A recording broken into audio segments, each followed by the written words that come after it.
Evening, citizens. I just thought I'd speak a little bit about what's been happening recently, as far as I can figure any of it out. Um, Mrs. X came home from work today and she said to me that she felt fear for the first time today, which is a significant thing. And it's funny because, she as I've mentioned before, she was within 3 days of being fired from her job in the NHS. And she didn't feel it then, and she's been saying for a little while and been saying, do I feel what's wrong? And I know what she means in a way. There's this sort of low level dread that seems to be all around us. But it's the first time she's ever said that. Um, and it makes me wonder, well, I suppose it's this sort of fear of everything changing. Um, and I suppose what I think by this low level dread is this feeling that everything that we've got used to, everything we've grown up with, is all going to vanish. And I suppose it's only going to vanish if we have the collapse. And we often talk about this, and that my timeline full of people telling me things are about to collapse, the financial system's about to collapse, and they've been saying this for a while, and it actually hasn't happened yet. But there are signs everywhere, and I mean, I've tried to educate myself as much as I can. I've tried to read books about the financial system and tried to understand how it actually works. And the thing about it is that the more you understand, but how the more you learn about how it works, the more you realize how can something possibly work that way. And and the sort of contradictions in it are very much things which seem to uh, the things that are just coming home to roost now. But what's surprising is how it could ever have worked. And I found myself not any closer to any understanding, really, because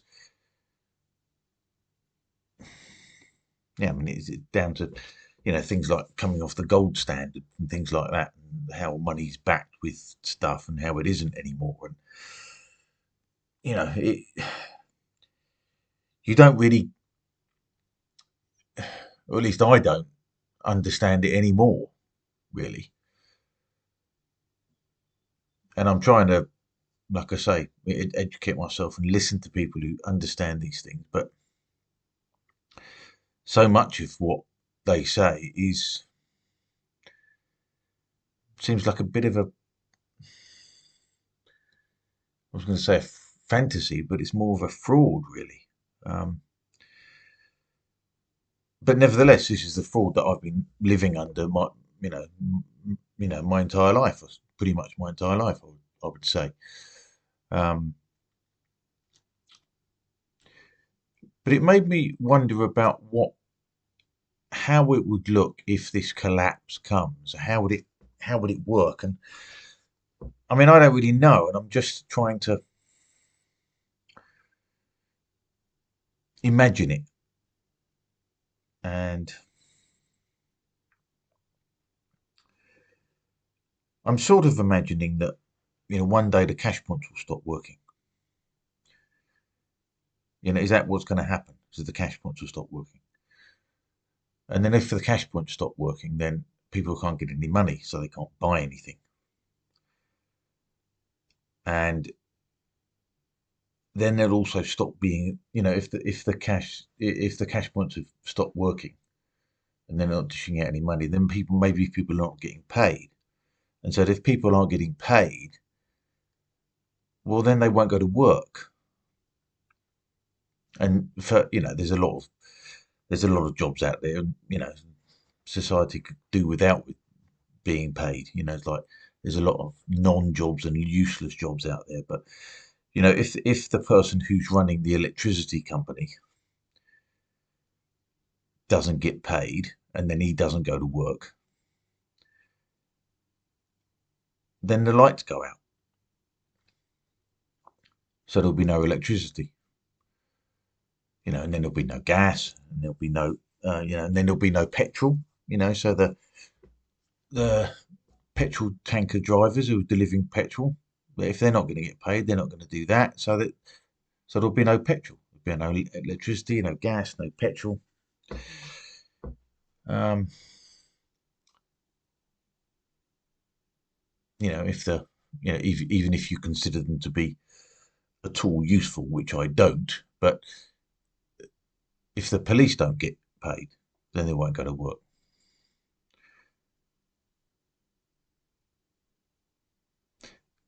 So it's difficult to try and envisage how it would be. Um, I've noticed today that the interest rates have gone up again to 4.5% now. My mortgage is more than double what it was before all this started. So it's going to go up a bit more. And, maybe it won't be like that. Maybe it won't be that the cash points um, won't run out of money and won't provide any cash to anybody.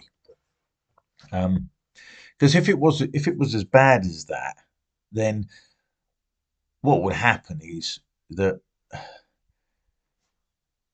the people who repossess houses won't get paid either.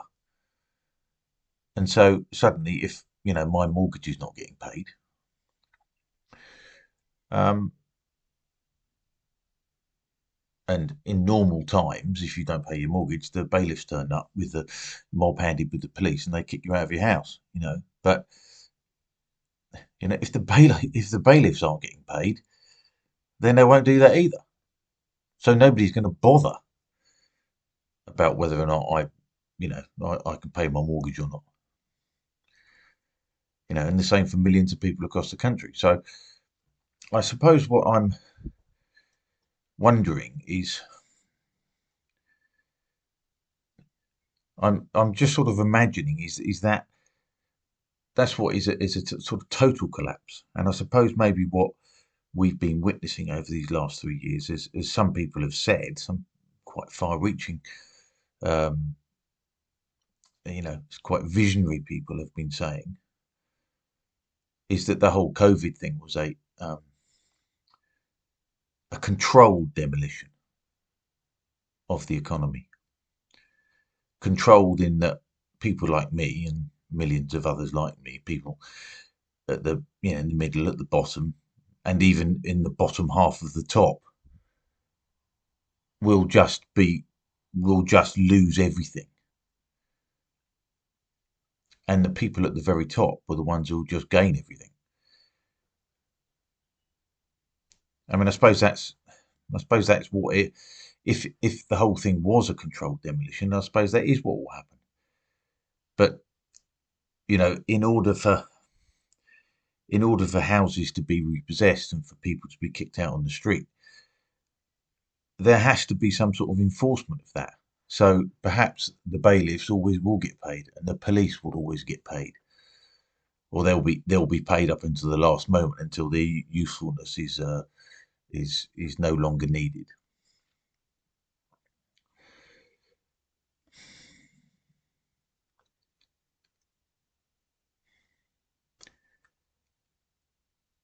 So it's a weird thing. Um, they're more sort of academic subjects like people talk about the de-dollarization, and all this is complex stuff, really, and it's complex because most of it doesn't make any sense. But um, and then there are endless people online encouraging you to buy gold and silver and Bitcoin and well, I mean, I suppose if you've got spare money, you can do that. It might be a good idea to do that. I suppose it does.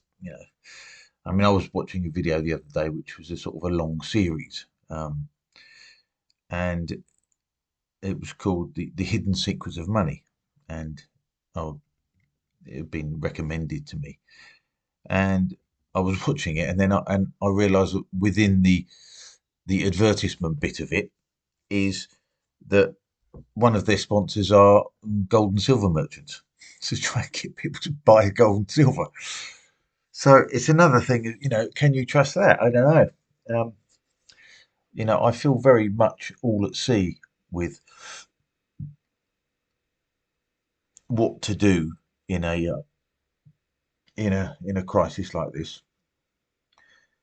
You can only look at you can only look at certain things and as examples, and some one of the reasons that the examples are hard to come by is because before we were so focused on all this COVID shit and realizing how much the media lied to us, is that,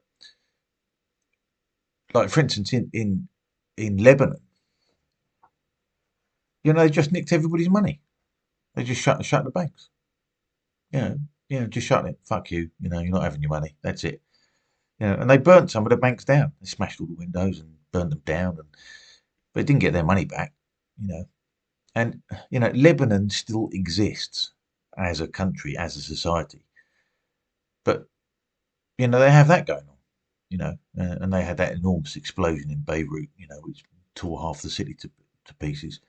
Um, and I do, I have contacts with people in Lebanon, but I haven't really been.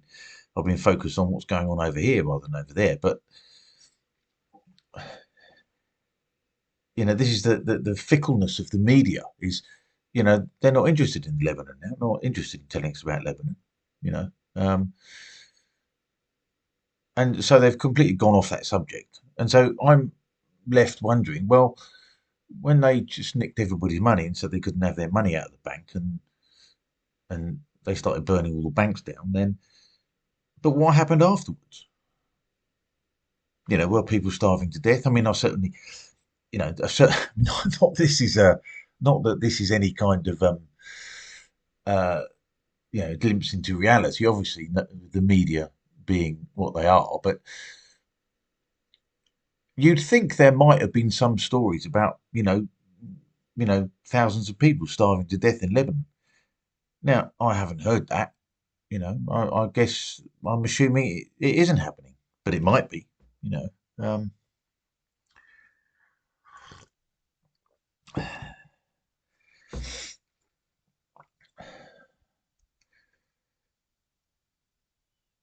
so it's very disorientating times. I mean, I've got one or two friends who seem to have plenty of money, and one of them in particular was telling me that he was a little bit concerned because all of his money was in one bank, and you know, um, and he was, I'm talking hundreds of thousands, you know, um, and he was sort of just giving voice to the concern that all of his eggs were in one basket, and I mean, my timeline is full of collapses just around the corner. The collapse of the dollar, collapse of the petrodollar, and what's going to happen, and I don't really know what's going to happen with all this stuff. Um, I really don't know what's going to happen with all this stuff, and there do seem to be quite a number of people who seem very sure about what's going to happen. Um, but I've no experience of this, and it's a very bizarre time. It's very very weird.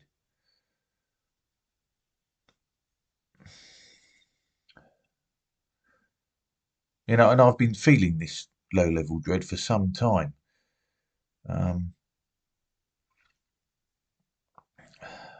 I mean, the fact that the mortgage rates have just gone up is making me wonder if this is part of, that particular issue is one of the tools that they are using to make ordinary Joes like me lose everything.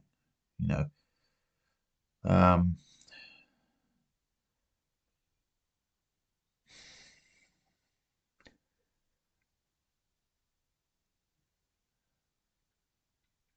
because the police are still getting paid, the bailiffs will still be getting paid at the moment, um, and it will be a way of, you know, crowbarring me out of my house, and Lloyd's Bank or someone's going to come and snap it up for fuck all.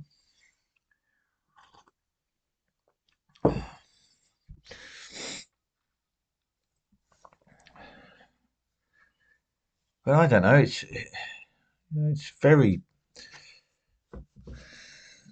disorientating times. Um,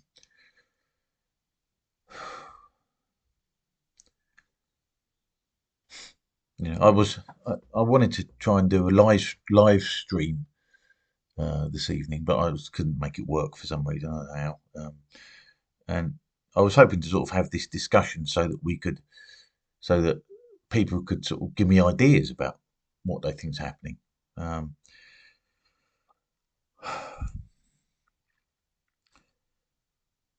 it's funny because these people say, "Well, buy gold, buy silver, buy Bitcoin," assuming that that everybody's got 5 grand to go and buy gold with. I suppose if you have got 5 grand and you spend it on gold and the price of gold goes up 10 times the price, you suddenly got 50 grand, and then that's maybe that's all right. But then if the financial system is going to collapse anyway, no amount of money is going to make any difference.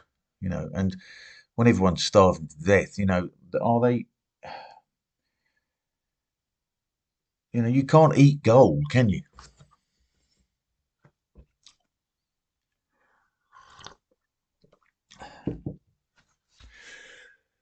Yeah, I don't know. This is a bit of a ramble. I mean, I felt that I owed everybody that I should, you know, commit something to the channel. I've been sort of in one of my periods of sort of mental drought when I haven't really known what to say, and um, what's contributing to that slightly is that the Jag's off the road with a dodgy gearbox now, and so my my GoPro is set up for the Jag, so that's where I do most of my videos, um, and other technical issues of. But the thing is that I often, you know, driving is another one of those things. They're doing their best to outlaw, isn't it? And you know, that's particularly bad for me because that's sort of how I clear my head quite a lot. I go for a drive, um, and it's how I can think. And I've been, I've been feeling slightly stir crazy because it's been off the road for you know nearly a month now, and I could go out in the micro. I suppose I could, but it's not quite the same, is it? Really? Um, uh,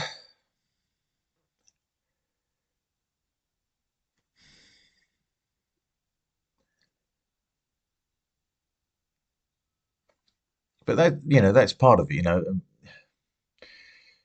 In a way, I'm feeling like I'm just waiting for the other shoe to drop. In a way, it's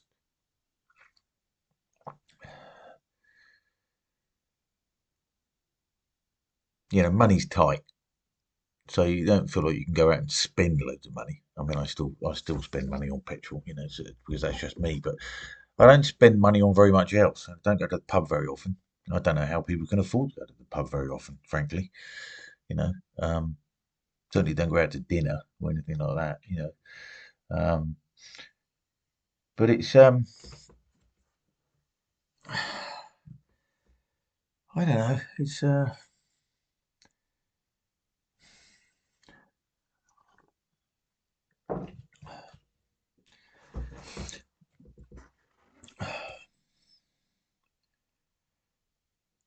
I suppose what I'm saying is that it's for somebody in my position, and I'm sure there's lots of people in similar position to me, is that it feels like the only thing that we can do, it is to watch everything play out.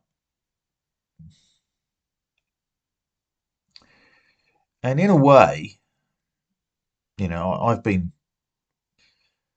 in a way, I quite kind of welcome the battle royale that may come. The proper, you know, battles in the streets with the authorities. I mean, in a way, I kind of welcome that really because it's, this is what, in a way, this is what we're avoiding. I mean, not just us, but the authorities are avoiding it as well. I mean, it's been going on in France for some time now. Well, that seems to have gone off the board in the last few days. I haven't heard much about that, but um, I mean, up until a few days ago, it didn't seem to be going off the boil for weeks, months even. And that might be a taste of what is going to happen here. Um, in France, it was the it wasn't the pension was the reason but that was the spark that started it all off. And it is getting quite vicious over there. Um, and you kind of hope that you know Macron is going to be dragged out by his feet. That would be welcome, I think. Um, and if he was, it would certainly make every other leader in the world. Uh,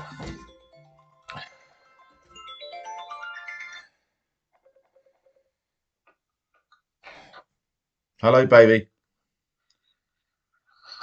Hello, baby. Yeah, I'm doing a video actually, baby. I'm trying to save the Western world. Well, it's not quite in the dark. No, look, it's not quite in the dark. Here we go. Look, yeah, I'm actually doing a video now. So, um, yeah, I will. I will then, baby. Okay. See ya. Sorry about that. As you can see, I'm not doing polished videos at the moment. So, um,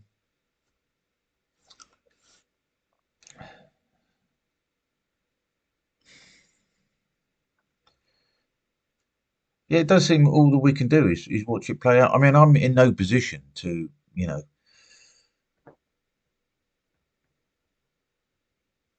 experience a, you know, uh, yeah, super recession, super depression, like the Great Depression. I'm in no position to do that. But because I'm in no position to do that, maybe millions of others aren't. So that if we have a complete collapse, it might be a bit of a leveler. And I suppose that is what the powers that be are trying to avoid. They're trying to avoid a complete meltdown. So they want a partial meltdown so that they end up with everything and we end up with fuck all. You know. And of course they're trying to get their surveillance and totalitarian infrastructure in place before that happens. I suppose that's what's happening. I guess that's what's happening.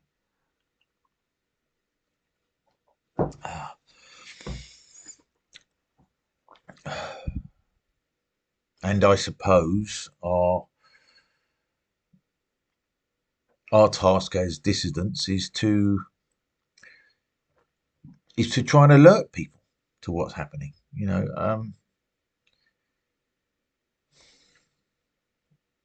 It's go outside, the lights are still on.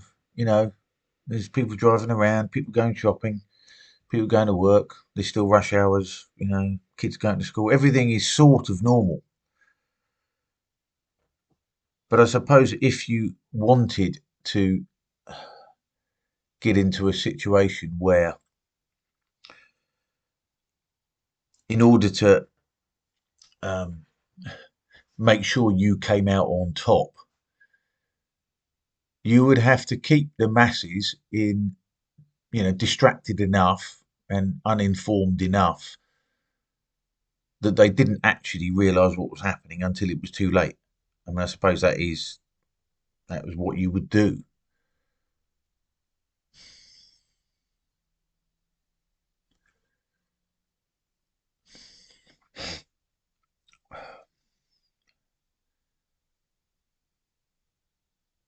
And when you go outside and you see that everything is still working, you know, it, it makes you, it always makes you think, well, maybe I'm just being paranoid about this. Maybe nothing terrible is going to happen. You're just going to feel squeezed for a bit longer, and then it will start to get better, and then everyone will forget about it. Maybe that will be what happens. Perhaps that's what will happen. And of course, if that is what will happen, then there's no problem, is there? But if our worst fears are realised, and we told as many people as we could, and they didn't listen, then we're in real trouble. And I mean, the only satisfaction we'll gain from that is by telling people, well, we did tell you so. But that's hardly a victory, is it? It. I mean, it does. There's always a reason for doing nothing. And when the lights are still on, and people seem to be, living lives, it's tempting to think that there is nothing wrong, and that and that I'm wasting my time worrying about stuff like this. I mean, yeah, it's, you can't be sure you're backing the right horse here. I mean,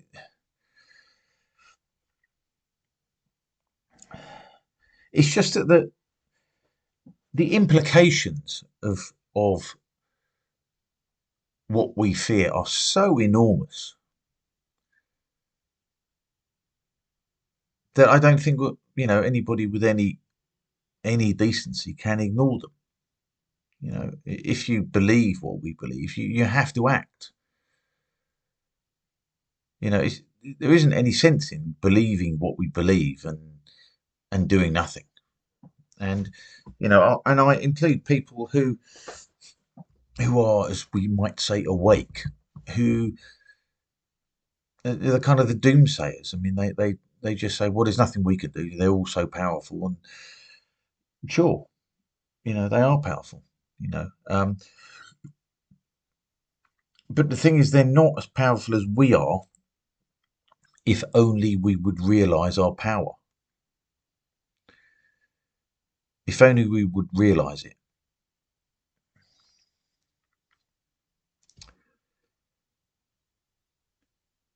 Because it only takes enough people to realise. And the jig is up. You know, the the danger is that they will have their totalitarian infrastructure in place before enough people realise. And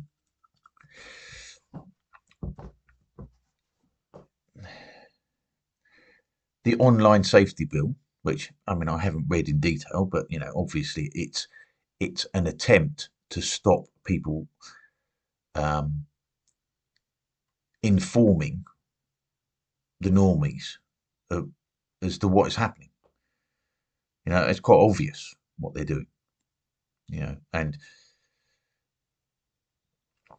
they know that there's enough people who know what they're up to, and so they are manipulating the laws and overriding everybody's rights and making it legal to override everybody's rights. Remember, um, they're doing it for because they know that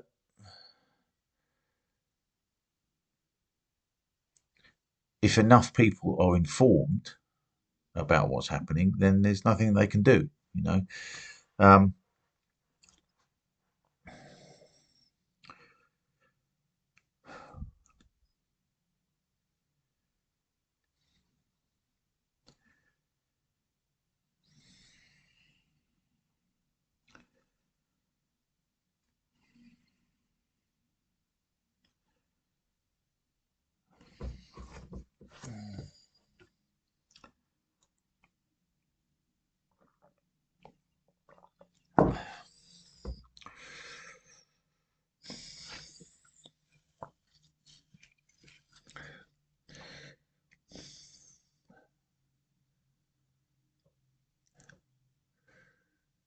yeah, I'm sorry, this isn't a very polished uh, production. I'm afraid I'm afraid that's all you're going to get for the time being. Um,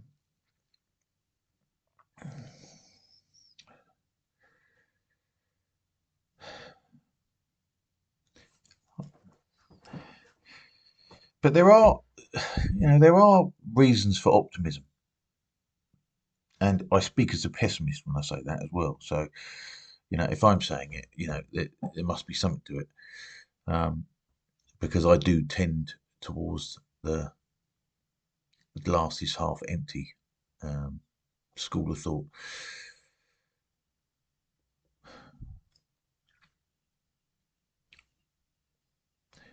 It's just trying to get people to, yeah,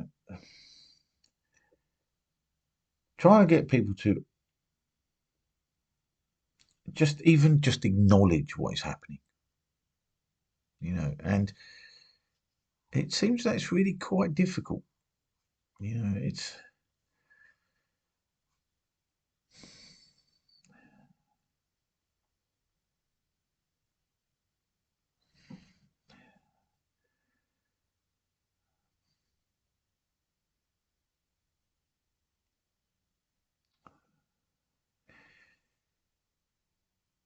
I sometimes, I'm often unsure about how to do that.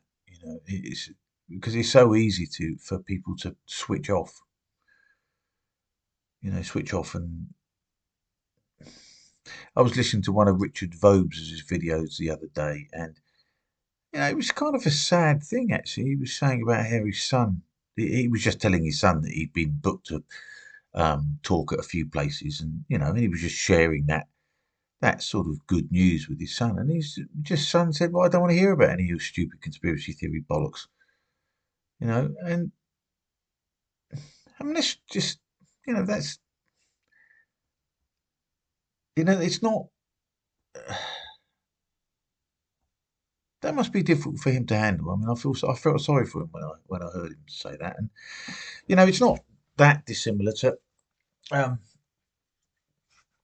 um, something that happened to a good friend of mine, and he was just trying to. He's got a fairly big family, and he was, extended family, and he was, he's my age, obviously, and he's the oldest of, four, and he was just you know, trying to enlighten the rest of his family about what's been going on. And he's just basically just got shot down as just being a lunatic conspiracy theorist, and you know, and he was, yeah, he puts a brave face on it, but you could tell he was, he's pissed off. He's pissed off with it because, he was really just trying to help. He's trying to help his family, the people that he cares about, and they just talk to him as if he's an idiot.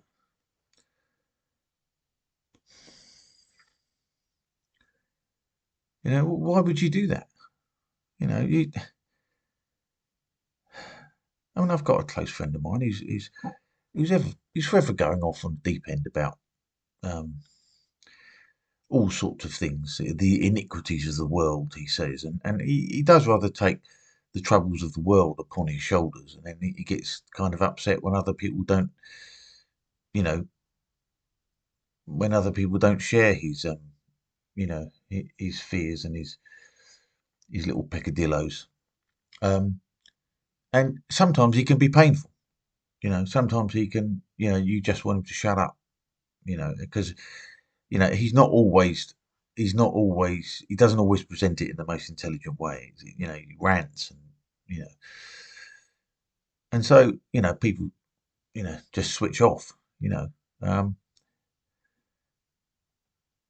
but with this other friend of mine, he's just trying to help people. Just trying to help. He's just saying, look, I think there's a danger here. I really think there's a danger here, and I think we ought to be, just listen to this, watch his video or listen to this podcast or something. Just see what you think. He wasn't banging him over the head, and he showed me a few of the texts that they sent back, and it was just, I mean, just it's difficult stuff. If you can't make your own family members, see the light, what hope have you got against strangers? With strangers.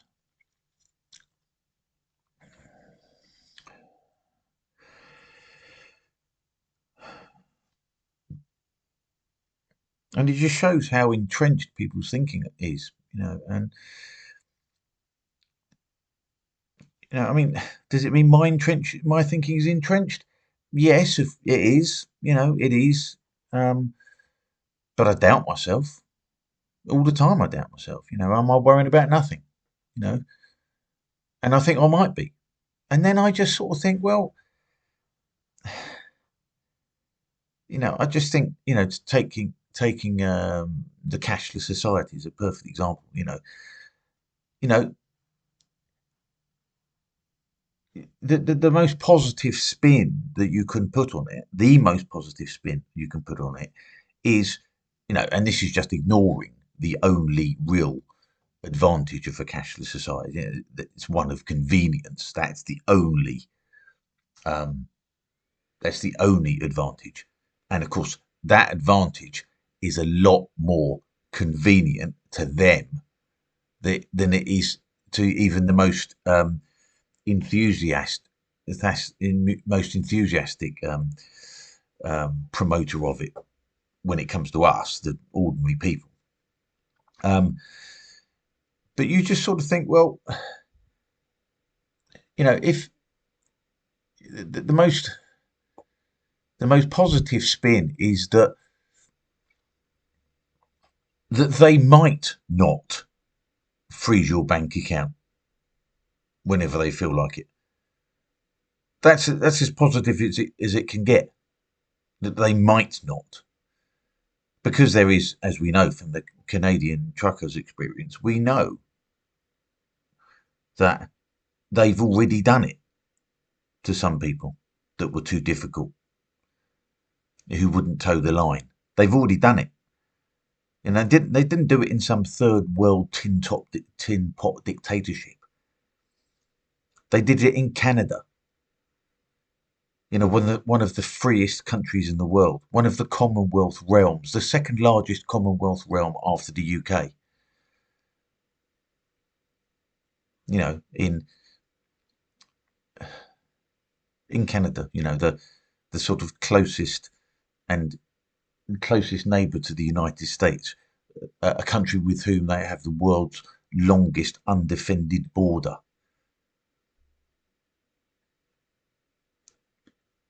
And they did it to people in Canada. And people think that it won't happen to them. I mean, what will happen initially is, if it comes in, is that initially it will just be, they'll be on their best behaviour to start with, get everyone used to it and trusting it. And then when they'll shut the bank accounts for paedophiles and drug dealers and people smugglers, and then it'll just be anybody they don't like. Anybody who said something a bit sexist or a bit racist, or and then it'll be everyone, and the message will get through. Toe the line, get your head down. So I could be wrong. I think that the chances of me being wrong are vanishingly small, but I could be. I certainly haven't been wrong about very much over these last 3 years. And on some subjects, I've stayed off some subjects. For instance, like you know the medical procedure. The actual evidence of it and its so-called efficacy and its so-called harms. I've kept. It's mostly about the mandates you know that I've protested against about.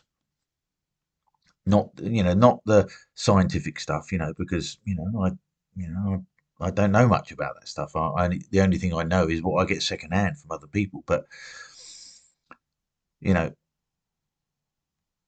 I and so many people on our side have been right about almost everything. You know, um,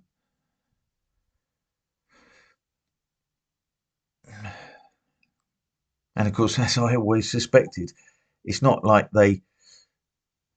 It's not like anyone's going to say, "Oh, no, Steve was right all along." Oh, look, maybe we should listen to Steve because he was right all along. You know, Nobody wants to talk about it. Nobody wants to talk about it. It's all over now. Yeah. They don't believe it's just Act One. Yeah. Yeah. I mean, even with some of my closest friends, I struggle to have these conversations with because, well, you know why. You know, because they don't want to admit they were wrong and completely wrong, and they were coerced, and they willingly, so many of them willingly, were quite prepared to turn on their fellow man because somebody on the television told them to.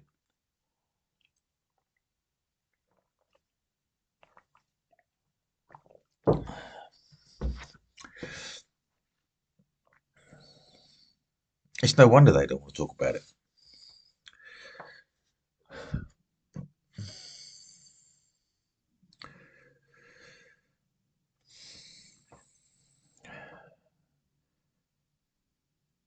But this is a race against time. This is a race against time.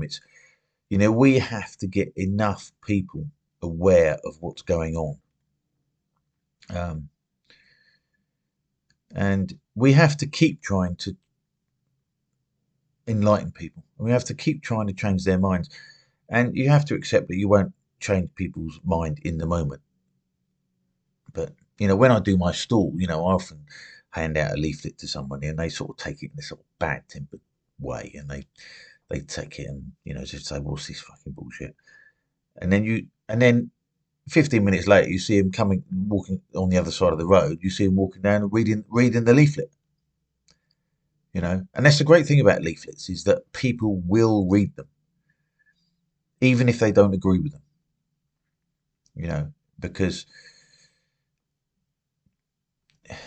Because that they can change their mind at their leisure. Then,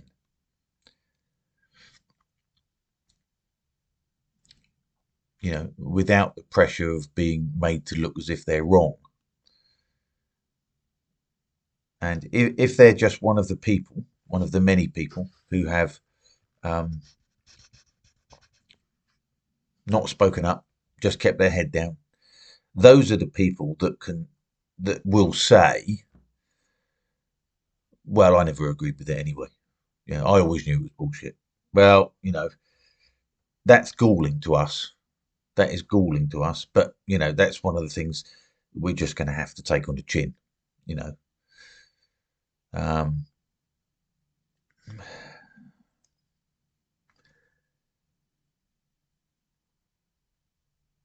but those minds need to be changed. This hill has to be won because there isn't another one after this. You know, when we're all deprived of our cars and under constant, total, unblinking surveillance, backed up with threats and force and threats of having your bank account stopped and starving to death, that'll be too late. That'll be too late for anybody to rebel by then. We have to get these minds changed now.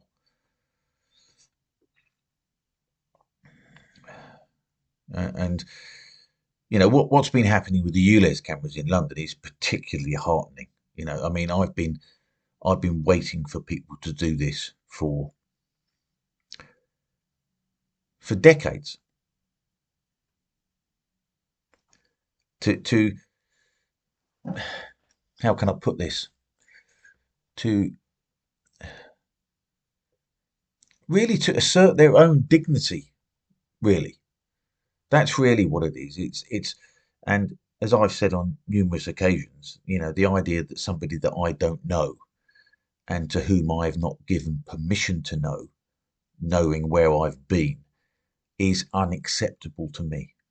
I feel personally violated by that. Now, just because it's the government, I mean, it's stalking. It's stalking, is what it is. And who with any kind of dignity would accept that?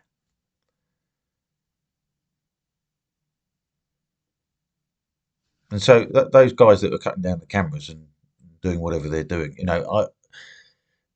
my spirit soars when I hear that.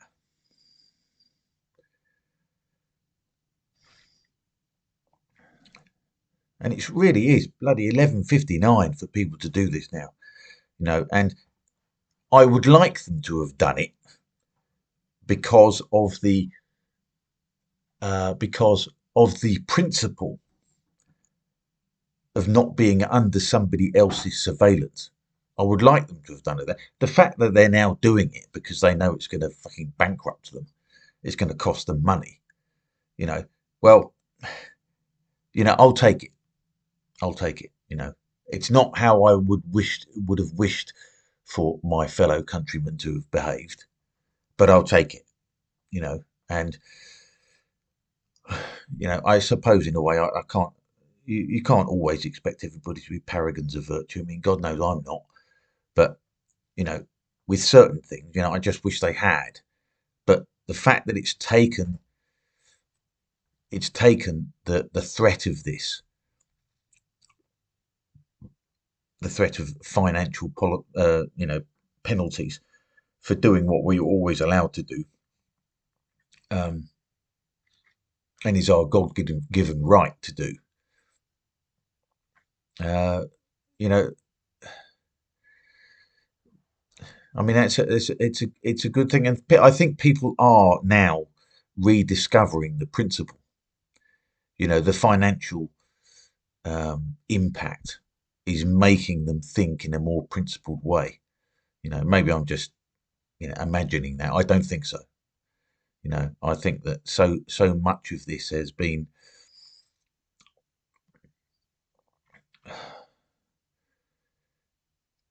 I think there were people who were predisposed to, perhaps they didn't articulate in their minds why it wasn't okay for somebody that they didn't know watching their every move. But I think that they probably knew it instinctively, and this has just brought it to the surface. They can see the tools of their oppression, and they can see the tools of their oppression that see them going about their lawful business.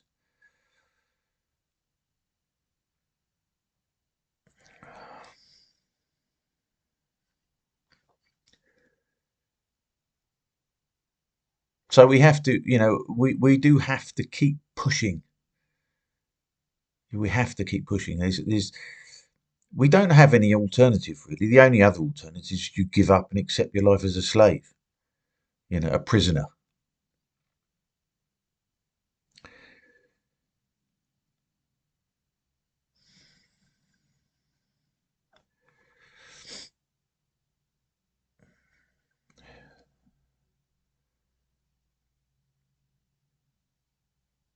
And is a prison that you willingly walk into? Is that a better prison than one that you didn't? I think probably it makes it even worse.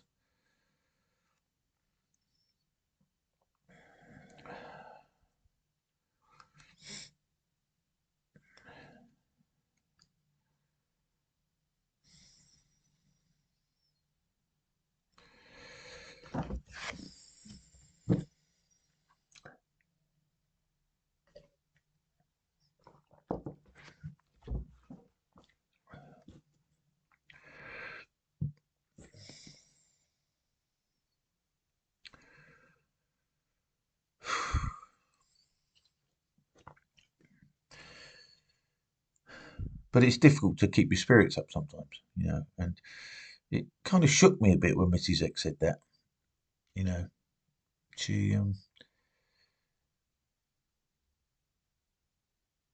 I've learned what a courageous person she is, um, over the last few years, and and it shakes you up, and you just want to remove the threat.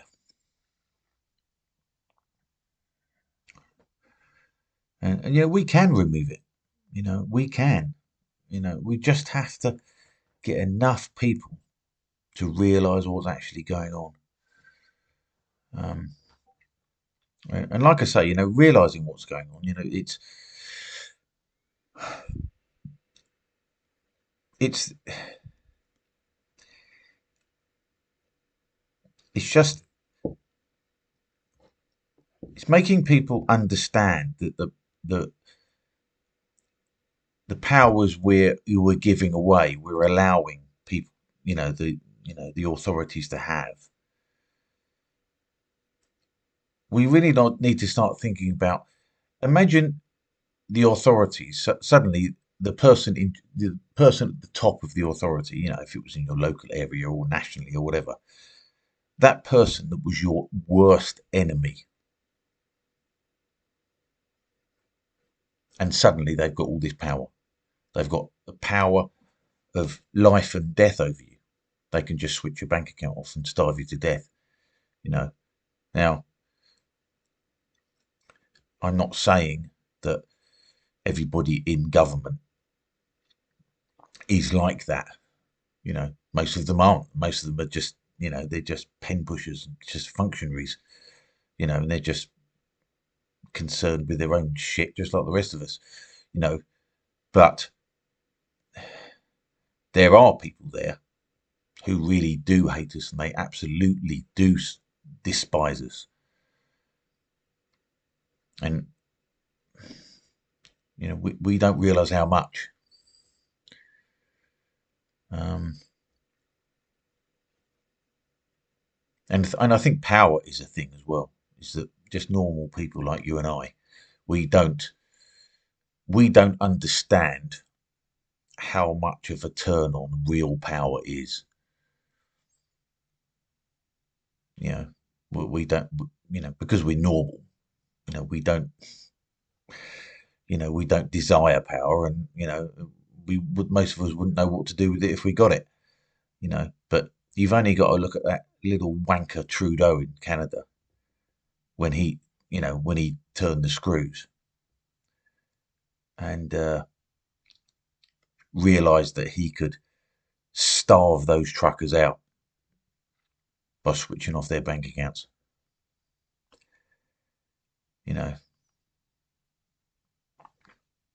I mean, the good thing about all this is it has flushed wankers like that to the surface. We can see them. We can see them now. Trudeau and Jacinda Ardern, Dan Andrews in Australia, Matt Hancock,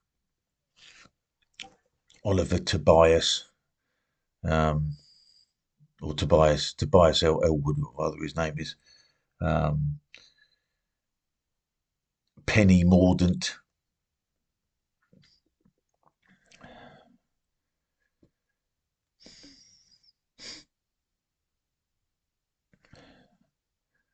These are the evil fuckers in our midst. And we need to recognise them as such. They're not just politicians. As as debased as that label is.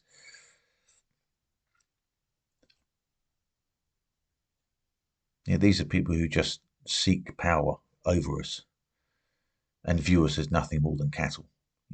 Like I say, most people in government are not like that. Most people are just ordinary.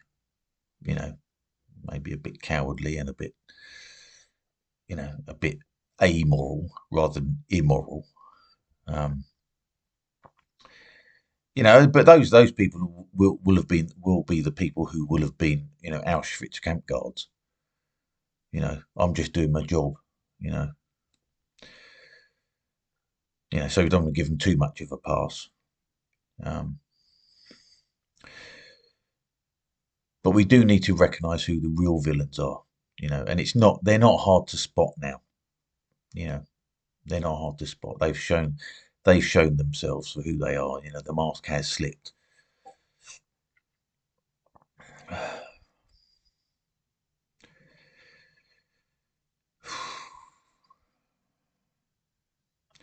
But we mustn't weaken. We mustn't. We don't have a choice, really. We have to fight this. We at the moment we're just fighting with words. And YouTube videos and and tweets. You know, um, the French are fighting properly. And I guess that's going to come to our shores as well. And they need to be applauded. It's astonishing what they've managed to do. It makes you feel a bit ashamed that we haven't done the same thing. But the authorities are clever. They're keeping us placate. They're keeping us, just not pissed off enough.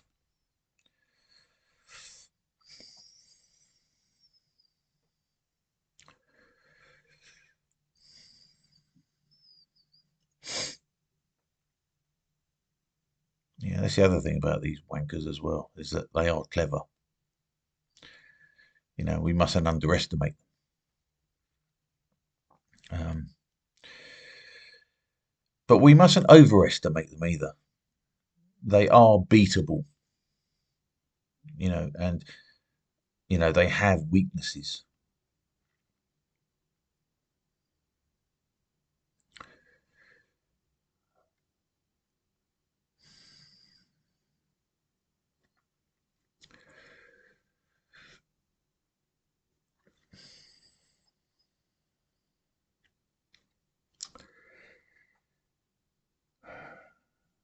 Anyway, we must keep going, must keep pushing, and we will prevail in the end. I feel sure of it. Um, and I'm not given to you know uh, flights of optimistic fancy, shall we say?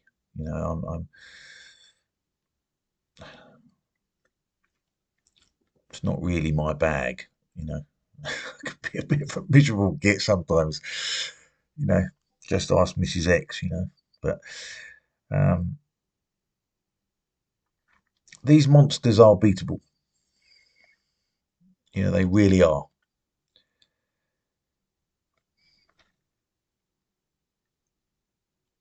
But get out there, get out there. It's we're way past uh, worrying about being called conspiracy theorists now. That is the least of our worries. So get out there, spread the word, and stay free.